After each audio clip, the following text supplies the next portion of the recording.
I guess this is a personal issue. Last night, my partner, the Diesel, and I lost in pickleball, out of the playoffs. Did not play well. I did not play particularly well. We lost some very close matches. Again, we're late in the match. Were you leading early? Yes, it was a lot of back and forth. Okay. But we'd get to be like 11-11. We were playing to 15 last night. We'd get to be like 11-11. And just fold like a house of cards? I would poop the bed again, and that would be the end of that. So there's a tournament this Saturday, and I can't play in it. I'll be at the BBQ Festival. We have a barbecue festival this Saturday. And Diesel, all week, he's been saying, can you play? Or for 2 weeks, can you play on that Saturday? And I said, no, I'll be at the barbecue festival. I cannot do it. And then he keeps it, is there any way? No, I'll be. Because he would. Oh, yeah. Well, he wants he's to. But he's the master of multiple. Oh, he can do that. Yeah, he can. Events in a single day. Correct. He'll shuffle things around. Correct. I cannot. I'm scheduled to be at the barbecue festival in the morning. We have family obligations there. My wife's cousin is the leader of the barbecue festival. If you're not there, it still goes on. Of course. Oh, yeah. I mean, of course it would go on, but I always want to familial obligations. I make an appearance at the barbecue festival, and I always enjoy it.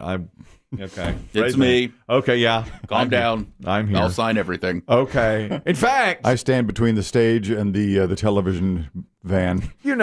I do, and I'll tell you this: I've got some history in barbecue, as you know, and boy, that was driven home today. They're interviewing now some of the chefs, the pitmasters.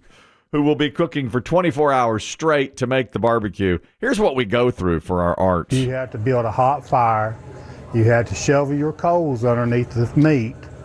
You have to stick your head inside the open pit. You got 300 degrees of smoke in your eyes, and you smell like a barbecue shoulder by the end of the day. That's right.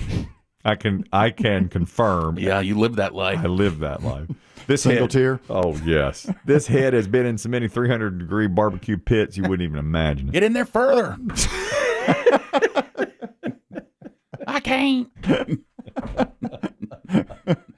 You get your head in that pit. And you do it, your eyes are just, they're watery, they're red, they're smoky. It's terrible. It's awful. But you suffer for your art. And that's what this man does. I can't see. That's what he did. That's what I did when I was making barbecue, slinging that barbecue back in the late 80s. And it's still happening today. So Diesel told me finally last night, he broke the news. I'm going to play in that tournament with a different partner, he said there. Whew. Well, hit like a fist. Yeah. Like a fist, because I'm afraid this may be the first crack, and this may be in a fracture. Because if they go in there and win gold, and I'm sitting there having a barbecue. You're his brother in bronze. Oh, yeah. That's right. I'm the bronze brother. We take home the bronze. The now. bronze bros. That's right. This guy wins gold without me, with somebody else. I'm looking right at you, Rustin. You know the guy. Oh, yeah. Or Juan. Could be Juan that he picks up. Or Todd. We never know who it might be. Rick. There's all these guys. He's like, yeah, I'm going to play the field a little bit and see who might play with me. But, man. Yeah, that's a big one. It's a big, we had. You're not quite being cuckolded because, but, you know, your as you say, partner is with another. Yes. Well, and we had made a solemn vow to each other 2 years ago. We'd never play with another. And here we are playing with others. Mm-hmm. And he is the first to go off and do that. I mean, if he really does well, if he wins. I know. Believe me. Yeah. I know exactly what you're talking about. But barbecue calls. And sometimes you have to. I need to smell like a pork shoulder. You have to follow that. I'd like to be worried there, but about I this. would smell like a pork shoulder. But I did come home smelling like a pork shoulder now. Many nights I'd come home and Mama would say, honey, you take a shower. Because you get in that, you come home, you smell like the grease and all those things. Well, you heard. The dog's looking at you weird. You heard the man. You have to build a hot fire. You have to shovel your coals underneath the meat. You have to stick your head inside the open pit. You got 300 degrees of smoke in your eyes, and you smell like a barbecue shoulder by the end of the day. Hell. It's pure hell making that barbecue. But, again, for the masses, we must do that. Today's National Bologna Day, by the way. You know, every day is something. And today, I saw the old jingle. Chris Demm will remember this for sure. From Oscar Mayer? From Oscar Mayer from way back when. My Baloney has a first name. It's O-S-C-A-R. Fantastic commercial. My Baloney has a second name. It's M-A-Y-E-R. Oh, I love to eat it every day. And if you ask me why, I'll say, 'cause Oscar Mayer has a way with B-O-L-O-G-N-A.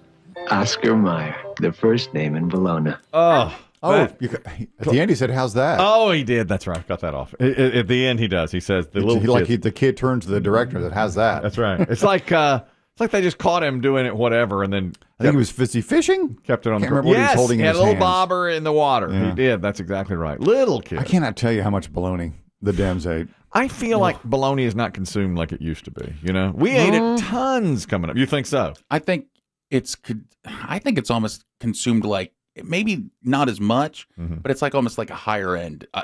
I know that sounds crazy. Well, because but in our day it people- was a garbage meat. Yeah, because Right. but people now, like, you go to places and it'll be like, we have a fried bologna sandwich with, Oh, make it a little bougie. Oh yeah, they make it a very bougie, or a biscuit, or it'll be a real thick cut. yeah. Yeah. I've always but considered. fried bologna sandwiches. I mean, someone's making one right now. Or you think fried bologna that's biscuit. still being done? somewhere? Yeah. Yeah. Oh yeah.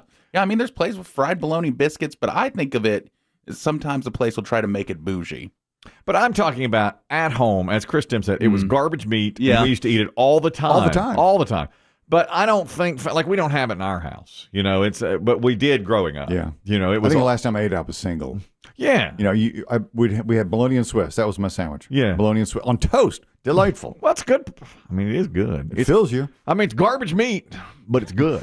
I'm going to look. You know what I'm going to do? Is it the best of the garbage meats? I think it's better than Spam. Yeah, probably. Yeah. I'd say so. I think it's better than, sometimes you see that pimento loaf or whatever. Oh, I can't yeah. Olive stand- loaf, forget about hate it. that. I do think it's the best of the garbage meats. I like, we used to have liver There's pudding. beef bologna, right? I mean, there is a real. I mean, it came probably in the old country. It's really good, like guess. dried salted guess, meat. yeah. Right? Maybe that's what the restaurants try to do, with a thicker cut. Yeah. And biscuits now have bologna on it. Oh yeah. I'd have to look up. I have a machine that will tell me the. Oh, okay. It'll tell me like the sales of bologna through the years. Let's see about Oscar Mayer bologna Yes. sales as compared to the 1970s when Chris Demm and I were eating garbage meat. This song goes out to the Diesel called "Never Tear Us Apart." I'm looking right at you, Juan. Look, leave it to Juan to move in.